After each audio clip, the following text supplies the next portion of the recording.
Sunday out there. My name's Frank Rock. This is the House of Orange Sports Channel coming at you. Tennessee enters the SEC tournament as the SEC champions. They can call it co-SEC champions all they want to. We're going to refer to it as it is, though, because Tennessee beat the co-champ at their place 2 out of 3. That makes them the outright, or it makes them the rightful owners of the SEC championship. It is what it is. You call it what you want here on it. I don't agree with how they do that. There's no other sports. You're not going to see that in the pros. You're not going to see that over in England, over in Europe in soccer season. You're not going to see that stuff. There's going to be a tiebreaker on it. That tiebreaker's head-to-head. Tennessee beats Kentucky 2 out of 3. Tennessee's your SEC champions. They enter Hoover, the number 1 seed. And Tony Vitello yesterday makes a huge announcement. A.J. Russell will be active for the roster in Hoover. Tennessee takes the field. The estimated time's 4:30 on Wednesday against either the winner of Vanderbilt or Florida. And, how does Tennessee approach this?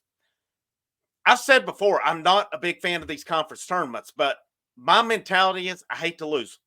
I don't care what it is. I hate to lose. So if I'm Tennessee, I go and try to win. Now, we know that how long's it been? I don't even know when it's been that a number 1 overall seed has won the College World Series. So do we want Tennessee to slip up and get the 2 seed overall? I don't know. I don't have a problem with it if they do slip up this week, but I am one too that I am a believer in you play to win.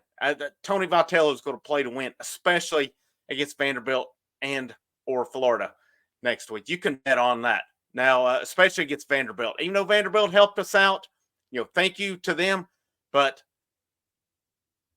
if Vanderbilt plays Vanderbilt plays Tennessee on Wednesday, Tennessee's going to be out to put them in that loser's bracket. It is at this point, since Tennessee has to bye. If they win, they'll play again at 4:30 on Thursday. If they lose, they'll play 30 minutes after the first game on Thursday. The first game starts at 9:30. So Tennessee would probably play somewhere around 1 o'clock would be my guess on that if they were to lose. But I'm counting on them winning those games, and they would play at 4:30. They would play probably I thought it would be Georgia on that side. It's actually Mississippi State is the 5, Texas A&M's the 4. That would be my guess that they'll probably play A&M, but you never know at that point in the season because you're looking at on that bracket, Ole Miss, Mississippi State plays, and then the winner of that will play A&M. The winner of that would play Tennessee if Tennessee beats Vanderbilt or Florida. And you never know what happens in these SEC games. We saw it last year. Tennessee got put out pretty quickly last year, which really didn't hurt them. And it hurt them as far as hosting or anything like that, but as far as where they got to it then. But Tennessee receives that huge news.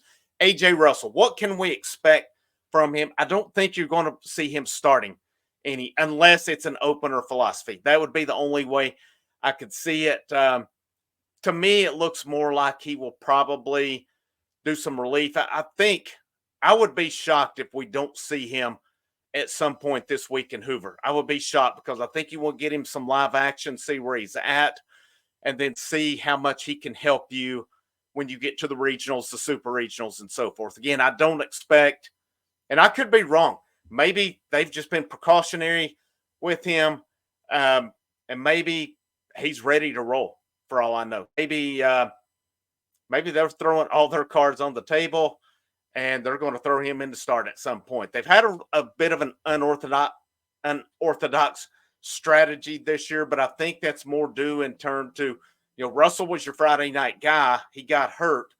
That changed their plans. Aaron Combs did deal with an injury earlier in the year, and it took him a while to get back going. Now he's back.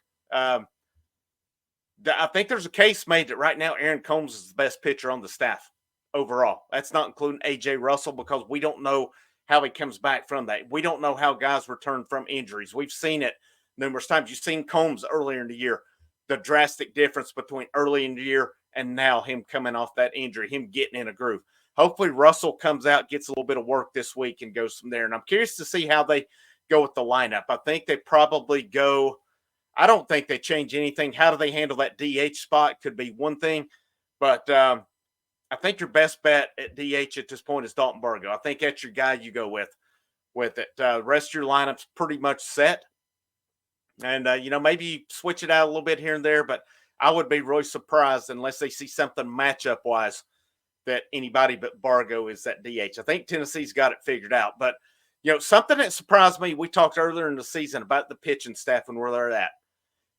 I don't know if you guys realize, I don't know that I realized this until I saw it today. Tennessee finished the season nationally with the third ranked ERA in all of college baseball. Never doubt Frank Anderson, never doubt Tony Vitello and what they do. It's sometimes some stuff we're like, what are they doing? Sure. But when you get dealt a hand that you're not planning on, and then you have to go and start all over again, yeah, it's going to look like that a little bit. What a job this coaching staff has done this year. I don't know how it ends, guys. With college baseball, you never know what could happen. They could go out in the regionals, okay, or they could go all the way to Omaha. You never know. That's the beauty of college baseball.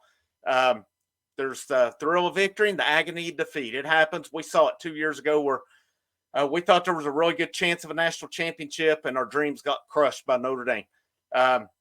You never know, guys. You just never know what will happen. But what this staff has done to this point has been fascinating. It has been remarkable what they've done. Hats off to them this offseason. And if the speculation comes that there's going to be some big openings, there's going to be some teams try to lure Tony Vitello away. It's going to happen. We better get used to it.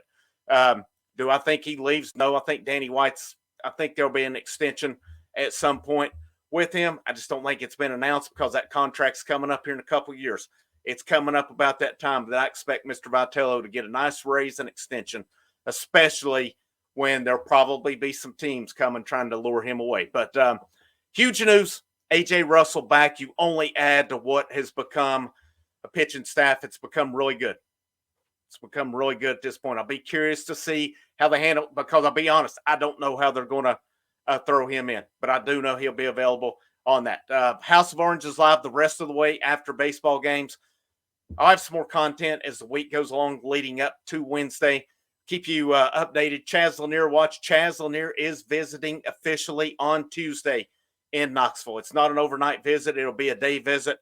But I think we'll know something middle of the week as far as what Chaz Lanier does. I'm still going, and I could be wrong, I'm still going to I like the good guys in orange to finish this one off strong. My name's Frank Rock. This is the House of Orange Sports Channel. I hope you guys have an awesome rest of your Sunday. And last but never least, go Vols.